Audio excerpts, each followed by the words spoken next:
자, 오늘은 부동산 용도 변경과 표시 변경에 대해서 얘기를 좀 할 건데요. 상가를 함에 있어서는 조금 기초적인 부분으로 될 수도 있고, 이 부분을 모르고서 또 나중에 계약을 했다가 낭패를 볼 수도 있기 때문에 용도 변경, 표시 변경 중에서도 조금 꼭 아셔야 될 만한 내용들은 몇 가지 제가 좀 기재를 해 놓았습니다. 자, 용도 변경과 표시 변경 예시인데요. 이게 무슨 얘기냐면은 용도 변경이라는 거는 상위의 이제 허가 대상이나 하위의 신고 대상으로 용도 자체가 이거에서 다른 용도로 이제 바뀌어지는 거예요. 실질적으로. 근데 용도가 상위군으로 올라갈수록 허가를 받기가 되게 어렵겠죠. 실질적으로 보시면 여기에서도 보면 자동차 관련 뭐 산업 등 이런 시설군은 상당히 좀 어렵고요. 뭐 우리가 흔히들 이제 계약을 하는 근린생활시설은 지금 주거시설과 뭐 비슷하게 맨 밑에 있기 때문에 보통 우리가 움직이는 것들은 근린생활 시설들 중에서 움직이는데 상위로 해서 용도 변경을 할 때는 상당히 좀 어려운 부분이 있다. 이런 부분 아셔야 될 것 같고요. 표시 변경이라는 거는 같은 시설군 내에서 건축물 대장상에서 기재를 하는 내용. 뭐 예를 들어 가지고 제2종 근린생활 시설에 가로치고 일반 음식점이냐 휴게 음식점이냐 제2종 근린생활인데 이게 사무소냐 제2종 근린생활인데 뭐 청소년 게임 시설이냐 뭐 이런 식으로 해서 표시 변경이 있는데 표시 변경 같은 경우에는 뭐 실질적으로 임대인의 동의만 있으면은 크게 뭐 어렵지 않게 변경이 되는데 용도 변경 같은 경우엔 상위군으로 움직일 때는 상당히 어려운 부분이 있기 때문에 건축 설계사나 이런 쪽을 꼭 끼고 들어가셔야 된다는 거 알고 계셔야 할 것 같습니다.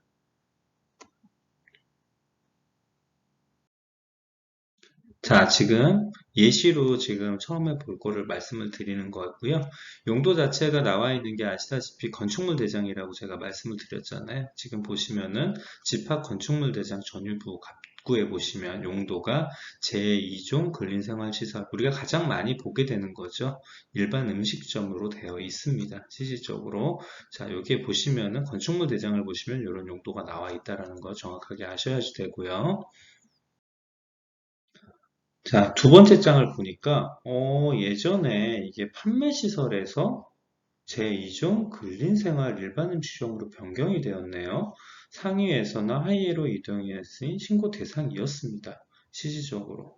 근데 요즘은 좀 법이 바뀌었다고 했죠. 상위로 만약에 되어 있는 상점 같은 경우에는 이종 근린생활에서 굳이 상점으로 변경을 안 해도 영업 허가가 나오는데 문제가 없더라고요. 이게 바뀐 지 제 기억으로는 한 5년 정도 된 것 같은데 현재의 공법상으로는 판매시설 상점 내에 이종 근린생활시설이면은 용도 변경을 안 하고 그대로 사용을 해도 인허가가 나오는 거는 문제가 없는 걸로 나와 있습니다. 2021년 11월 기준입니다. 자, 연도 변경과 표시 변경 예시인데요. 뭐, 요거를 작성을 했었을 때, 저희가 PPT 파일은 제가 5월 달에 작성을 한 거고요.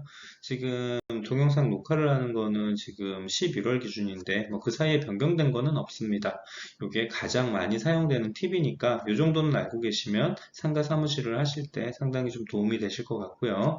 제1종 근린생활시설이나 제2종 근린생활시설 간의 용도 변경은 불필요하다. 예를 들어서 휴게 음식점, 일반 음식점, 의원 사무실이 이 안에 해당이 되는데 학원 등 일부 용도는 여기에 해당이 되지는 않고요. 예를 들어서 지금 건축물 대장을 떼어봤는데 일종 근린생활의 의원이에요. 근데 이종 근린생활 일반 음식점이에요. 예전에는 이거를 갖다가 용도 변경하고 표시 변경까지 다 바꿔줘야 됐는데 제가 말씀을 드렸었죠. 법이 뭐 예전에는 이게 너무 번거롭다 해가지고 최근에 한 5년 전인가부터는 용도 변경이 불필요한 상황입니다. 현재 상황에서는 용도 변경 없이 기존에 요거를 그대로 그냥 사용할 수가 있고요.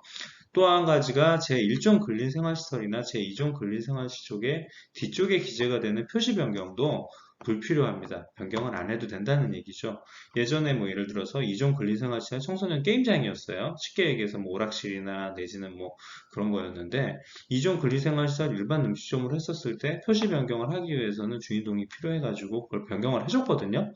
근데 지금 현재는 요거는 안 해도 되는 걸로 되어 있습니다. 2021년 11월 기준입니다.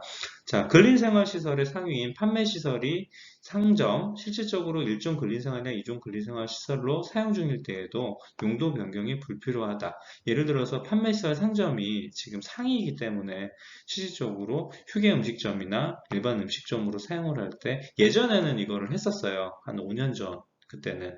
근데 지금 현재는 요거는 불필요하다 해서 상위이기 때문에 그냥 판매사 상점의 일반 음식점이나 휴게 음식점으로 영업을 해도 크게 문제가 없는 걸로 되어 있습니다.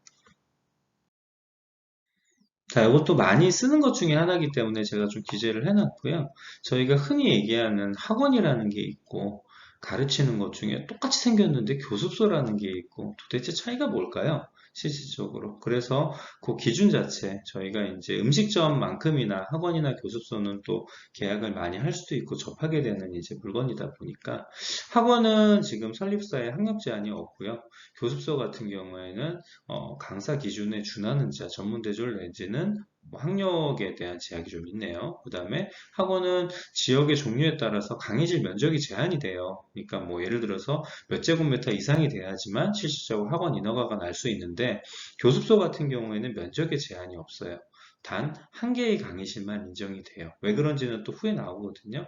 학원은 강사를 채용해서 여러 개를 갖다가 이렇게 강사 여러 명이서 강의를 할 수가 있는데 교습소는 대리 교습이 안 되고 인허가를 받은 사람 한 명이서만 한 장소에서 가르칠 수가 있는 게 이제 학원하고의 가장 큰 차이점이라고 보면 되겠습니다. 쉽게 얘기를 해서 학원 같은 경우에는 설립을 해서 내가 뭐 페이를 주는 예를 들어서 강사님을 이제 뭐 고용을 할 수가 있는 상황이 돼 버리는 거고요. 교습소 같은 경우에는 법적으로는 페이를 주고 누군가를 갖다가 강사를 예를 들어서 채용을 할 수 있는 거는 안 되는 겁니다. 그래서 학원과 교습소의 차이가 뭐 있다고 보고요. 뭐 보통은 이제 규모가 더 큰 거를 학원, 작은 걸 교습소 이렇게 뭐 얘기하시는 분들도 있는데 엄밀하게 따졌을 때는 규모보다는 이러한 부분이 좀 틀리다고 알고 있는 거 정도는 우리 부동산이나 공인중개사분들께서 알고 계셔야 될 것 같습니다.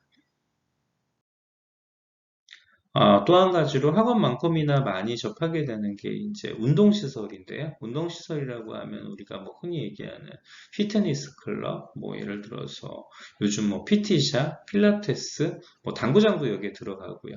이런 부분인데, 지금 이게 이제 용도가 변경이 안 될 경우에 운동시설 같은 경우에 500제곱미터, 약 150평 정도 이내인 경우에는 우리가 건축물 대장상에 그냥 이종 근린생활시설이면 용도 변경 허가 없이 그냥 돼요. 실질적으로. 그러니까 뭐 1종이 됐든 2종이 됐든 근린생활에서는 실질적으로 150평 이하일 경우에는 용도 변경 없이 인허가가 나오는데 만약에 예를 들어서 운동시설이 150평 이상이 나온다. 그러면 근린생활시설이 아니라 운동시설로 용도 변경이 필요합니다.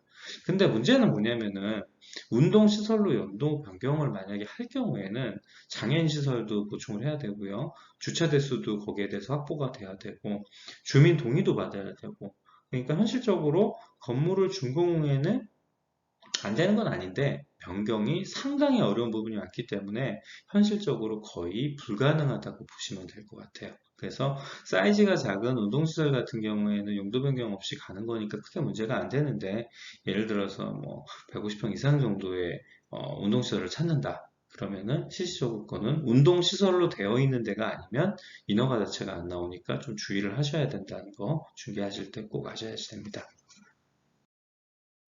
자, 저희가 이제 중개를 하다 보면 가장 많이 접하는 게 이제 요식업, 음식점인데요. 이거에 대한 인하가 사항도 우리가 부동산 공인중개사로서 알지 못하면 또 낭패이기 때문에 중요한 팁 몇 가지를 좀 여기다 기재를 해놨고요.